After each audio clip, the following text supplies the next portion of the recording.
Halo semua, apa kabar? Kembali lagi di YouTube channelnya Bu Rini.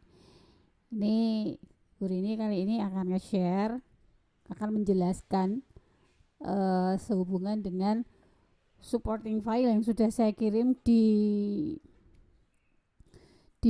Kulino. Tapi di sini lebih khususnya yang akan saya jelaskan adalah file yang sudah saya kirim di topik kelima atau minggu kelima. Khususnya filenya itu tentang ini, ada Hemingway, Cat in the Rain.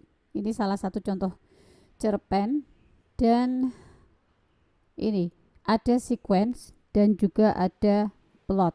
Mungkin Anda masih bertanda-tanya, ini buat apa, ini untuk apa. Oke, kalau untuk English Pro semester 3 ini digunakan untuk nanti take home mid semester Anda. Oke. So for the first one, when you receive this, when you have this, okay, have this short story. This is a short story actually, entitled Cat in the Rain. Yeah, just read. Memang harus dibaca. Kalau tidak dibaca, tidak bisa. Lalu setelah membaca, itu apa yang harus kita lakukan? Kan begitu. Karena ini pembelajaran prosa, yaitu merupakan appreciation dari sebuah short story, so you cannot just read and then you leave it and then it's such a entertainment for you. No, tidak hanya sampai di situ. Then you have to find out the sequence of the story. What is the sequence of the story actually? The sequence of the story is used as a narrative outlook atau semacam gambaran luar. Itu nanti fungsinya untuk Anda mengetahui atau membagi ke dalam plot. Bisa sih dengan membaca ini lalu kemudian Anda menentukan plot, tapi untuk the beginners like you, ya, it is better for you to use this first. Menggunakan ini dulu. Jadi kemungkinan Anda kalau menerima kemarin email posting file seperti ini, Anda akan berpikir ini untuk apa, begitu kan? Nah, ini untuk apa? Nah, ini untuk mengetahui untuk awalan kita sebelum kita menentukan plot.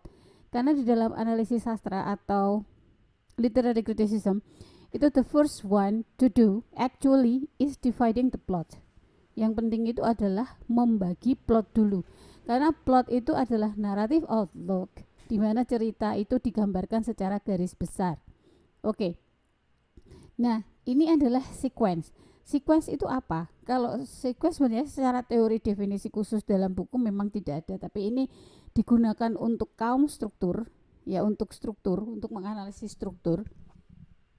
Dan sequence ini merupakan satuan-satuan terkecil dari kejadian bisa jadi per paragraf atau per event dalam sebuah cerita. Anda bebas menentukan sequence. Tensesnya present karena ini menjelaskan ya seperti describe. Nah, Anda bebas menentukan mau sekecil apapun sampai kecil atau tidak. Nah, atau mungkin tidak terlalu, maksudnya tidak terlalu kecil, tidak terlalu rapat. Oke, dari cerita pendek segini tadi, ya ini adalah sedikit awalan untuk Cat in the Rain. Cat in the Rain ini adalah sebuah cerita pendek yang ditulis oleh sastrawan ternama bernama Ernest Hemingway. Di sini Anda melihat there were two Americans stop at the hotel, bla bla bla bla bla. Ya, ini adalah sebuah cerita kucing dalam hujan. Anda akan berpikir kok kucing dalam hujan ngapain? Lalu Anda membaca ada seorang perempuan, pasangan suami istri ya, sedang bulan madu di hotel. Kemudian sang istri melihat kucing kehujannya dan dia ingin mengambil, tapi suaminya tidak mengizinkan. Kemudian dia nekat mengambil dan ditolong oleh hotel keeper. Jadi gambaran ceritanya seperti itu. Dia bertemu seorang hotel keeper dan kemudian dia tidak menemukan kucing itu yang tadinya dripped on the table, jadi dia basah dan kemudian ngeyup, istilahnya berteduh di bawah pohon, di bawah meja. Ternyata setelah si perempuan itu mendekati, the cat was gone. Lalu apa yang terjadi? Si perempuan itu disappointed dan dia kembali ke kamar, quarrel dengan suaminya, menyalahkan bahwa gara-gara aku telat ngambil atau apa, aku tuh pengen kucing tapi tidak bisa. Dan akhirnya di situ terjadi pertengkaran antara suami istri tersebut. Inti ceritanya seperti itu. Resolusi dari atau akhir dari cerita ini adalah perempuan itu akhirnya mendapatkan kucing tersebut dari si hotel keeper. Ya, sementara saya akan menjelaskannya dari situ dulu karena bisa jadi juga interpretasi sastra itu macam-macam. Lalu apa sih fungsinya cat, rain? Ya. Mungkin Anda bisa berpikir begini, artinya saya giring opini Anda ke sini. Cat, this is a sign. Kalau dalam sastra itu ada yang analisis namanya semiotik ya. Ini simbol. Ada tanda cat. Cat itu kucing, simbol apa? Ada kitty. Ada cat, ada kitty. Kitty itu sebutan kitten, anak kucing kecil. Kenapa cat? Cat itu melambangkan apa? Melambangkan sesuatu yang manja, ingin dibelai, begitu kan? Ya, karakter kucing itu seperti apa? Anda semua pasti tahu, terutama yang cat lover itu pasti tahu. Seperti Bu Rini juga cat lover. Nah, kemudian ada in the rain. Catnya di in the rain, di dalam hujan. So how can we relate, ma'am, between the characteristic of cat and the rain? So we come to rain. Sekarang ada dua tanda di sini, cat dan rain. Rain itu hujan, tanda lagi itu dalam interpretasi Anda mungkin dengan saya bisa beda. Rain itu menggambarkan apa? Situasi yang seperti apa? Dingin, beku, sepi, atau mungkin malah sejuk karena dari panas menjadi sejuk. Banyak orang menginterpretasikan seperti itu misalnya. Akhirnya Anda merumuskan bahwa ini ada seorang perempuan yang membutuhkan kehangatan ketika atau membutuhkan satu hiburan karena dia sepi, beku, dan merasa sendiri. Rain itu. Jadi bisa interrelasinya seperti itu bisa. Atau kemarin itu pernah dianalisis dan kemudian diangkat dalam sebuah drama bahwa diinterrelasikan di dalam drama itu Cat in the Rain itu merefleksikan pasangan suami istri ini adalah new couple dan mereka berbulan madu. Si perempuan ini memang dia itu manja dan dia menginginkan anak dari perkawinannya. Tapi si laki-laki ini seperti dingin sekali dan tidak tanggap. Oke. Begitu bisa. Nah, sekarang ini tugas Anda adalah yaitu tadi, menarik apa yang bisa kita peroleh dari cerita ini. Nah, sebelum jauh ke sana, Bu Rini akan menunjukkan sequence of the story. Oke. Di sini ada exposition, ada rising action, ada climax, falling, dan resolution. Oke, di presentasi saya sebelumnya di YouTube di channel saya juga, saya sudah menjelaskan bahwa ini adalah bagian-bagian dari plot. Ya. Ini saya yakin Anda juga sudah tahu bahwa plot yang akan kita pakai dalam analisis nanti dalam pembuatan makalah dasar struktur tadi itu terbagi dari exposition, rising action, climax, falling, dan resolution. Dari sini itu dari sequence ini, dari cerita pendek tadi itu Bu Rini mencoba membagi sequence menjadi 25 sequences. Ya. Tapi bisa jadi kalau Anda itu lebih teliti lagi, mungkin kalimat itu akan dipendek-pendekkan, lebih pendek lagi. Anda bisa mencapai lebih dari 25. Tapi bukan berarti sequence itu berlomba-lomba sebanyak-banyaknya. Berlomba sebanyaknya kalau itu hanya pengulangan-pengulangan yang sebenarnya tidak perlu, itu makanya akan di-cut dan akan malah menjadi lebih pendek. Ya, sebisa mungkin memang sedetail dan serapat mungkin ya sequence itu. Tapi yang penting seperti ini saya contohkan dulu. Di sini two American couples stays at the luxury hotel which is facing the sea with a beautiful view. Dari sini saja kita sudah bisa menemukan setting of place dan menemukan tokoh yang bermain. Kemudian ada the American wife stands at the windows looking outside. The American wife finds there is a cat under the dripping green tables. Nah, Bu, kenapa di merah-merah? Bu, kenapa ditebalin? Itu untuk menghitung. Di sini mungkin memang ada yang she, a wife. Nah, ini kan antecedent ya. Mungkin ini tidak usah dulu, tidak apa-apa. Ini terlalu kecil memang ya. Yang penting yang sama, American wife, American wife, American wife. Ini pemunculan dari atau frekuensi munculnya tokoh American wife itu berapa seringnya? How often? Berapa kali?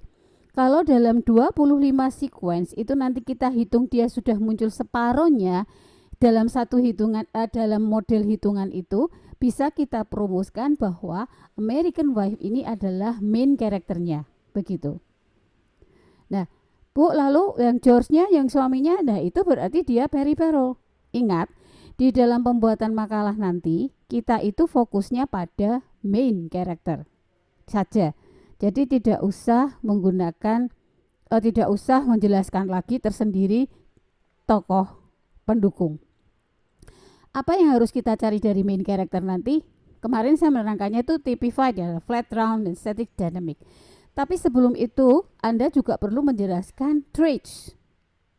The traits of the main characters. Traits itu adalah sifat-sifat tokoh. Bisa bisa lebih ke adjektif ya.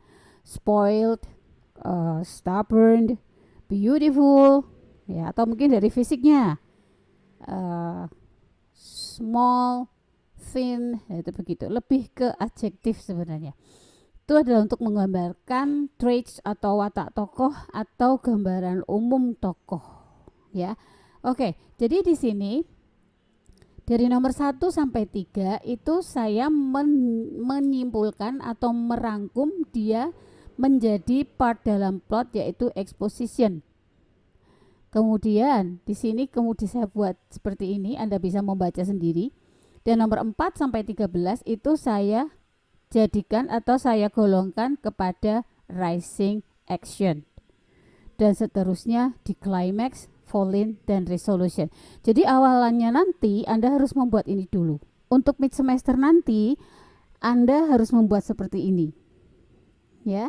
Tapi bukan Cat in the Rain. Ada cerita yang saya berikan khusus untuk mid semester dan itu harus Anda buat sebagai tugas take home sesuai dengan instruksi nanti ya. Jadi itu yang akan dikumpulkan untuk kepentingan mid semester, membuat sequence, kemudian membuat plotnya dan menentukan saja karakternya siapa, konfliknya apa.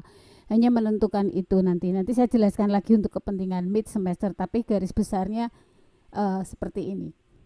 Ya, garis besarnya adalah Anda seperti ini.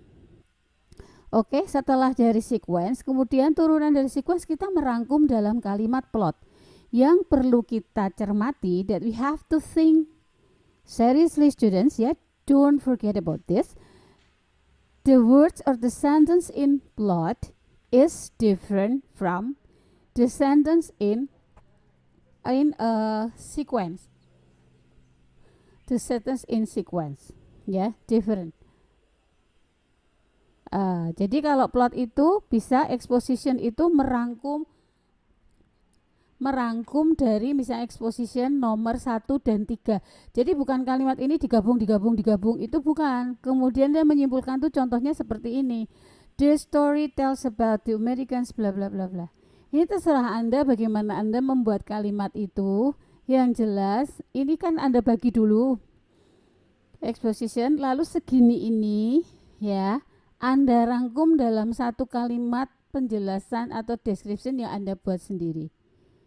Jadi ini berbeda dengan nanti di ujian akhir, yaitu imaginative recreation.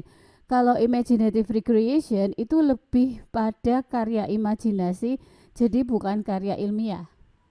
Tapi kalau ini lebih ke ilmiah, bahasanya itu lebih kaku ini karena it will be used for a scientific paper. So the sentence must be scientific. Oke, ya. Maaf kalau mungkin ada sedikit noisy ya suaranya ya. Mungkin ada sedikit gangguan bocor ini, maaf. Tapi abaikan aja, yang penting penjelasannya Bu Rini aja, konsen di sini. Ya, begitu juga nanti di climax, volume dan resolution. Nah, ini saya beri lembar kosong mungkin buat Anda nanti untuk mencoba. Setelah itu, setelah mendapatkan sequence dan plot, itu akan mudah buat Anda coba ya menentukan nanti siapakah main karakternya, berdasarkan apa, jumlahnya bukan cuma itu. So kalau dia appears dalam cerita oftenly, ya, sesering mungkin, as often as as she appears, itu berarti dia menjadi tokoh utama, dia mendominasi cerita maksud saya. Coba nanti di bagian ini Anda bisa membuat karakter, main karakter siapa, and then main character traits. Nah, menurut Anda American Wife-nya itu seperti apa?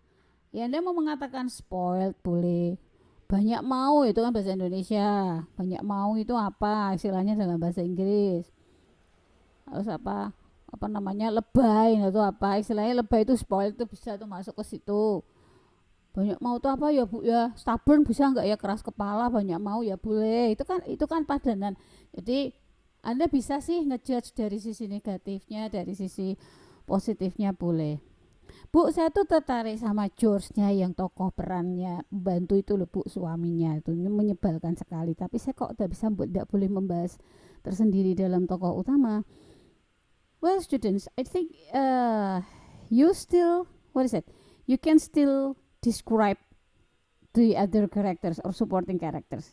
Di mana? Di konflik. Jadi setelah karakter tadi terus ada konflik kan. Jadi plot, main character, kemudian ada konflik. Konflik kan kemarin sudah saya berikan tuh teorinya, ya nggak lihat YouTube saya ya lihat dulu sambil subscribe dan like. Tuh, lihat dulu. Kalau nggak lihat dulu nggak bisa. Langsung ke sini tuh opo kui nggak tahu. You have to watch and then so please bunyikan lonceng teng sama subscribe, itu akan lebih mudeng kan. Nah, itu kan ada konflik toh di situ. Ada konflik internal, ada konflik eksternal. Nah, tinggal nanti Anda itu menggolongkan yang mana. Ini dari sini itu kita bisa melihat. Saya kan kemarin menjelaskan bahwa di tahap rising action ini adalah pemunculan awal konflik. Di sini tuh bisa nggak konflik internal aja terjadi di sini? Ya boleh. Bahkan sampai klimaks pun tuh ada konflik internal, ya boleh. Saya bilang kan internal conflict could influence external or external could influence internal. Kalau di sini memang ini cerita masih sangat sederhana. Yang jelas eksternal konfliknya adalah si perempuan against George as her husband, gitu kan? Atau perempuannya itu against sama ininya dia sama dirinya sendiri, ya bisa begitu. Nah, sekarang tugas Anda adalah nanti kita review bareng-bareng. Anda mau mengumpulkan di email saya boleh lah, kemudian nanti saya komen boleh ya. Anda mengumpulkan di email dan kemudian nanti kita bahas bersama. Coba Anda dari ini kan Anda sudah membuat sequence, kemudian sudah saya berikan plot. Saya yang buat sequence sudah ada, plot sudah ada, dan kemudian Anda mencoba untuk menarik main character traits-nya, main karakternya siapa, main karakternya traits-nya itu siapa aja, lalu apakah dia typified-nya flat atau round, lalu dia mengalami character development static atau dynamic atau tidak. Jadi sekali lagi saya tekankan, kalau Anda belum mengikuti YouTube saya sebelum ini, I think it is impossible for you to understand or to grab the message or the content of my exercise my assessment, my instruction for the assessment. Well, just please lihat dulu teorinya. Yang sudah lihat dibalik lagi juga nggak apa-apa. Okay? Well, students, I think it is enough for this one. So I hope you can get the message or get the point of my presentation today. Actually, this is only for the exercise. I'm not going to give you a point, but it is important for you before you submit the take home midterms, before you writing the paper for your group's assignment. Okay, have a nice day. Don't forget to like and give a comment if you want to give a comment. Thanks for your attention. See you. Bye bye.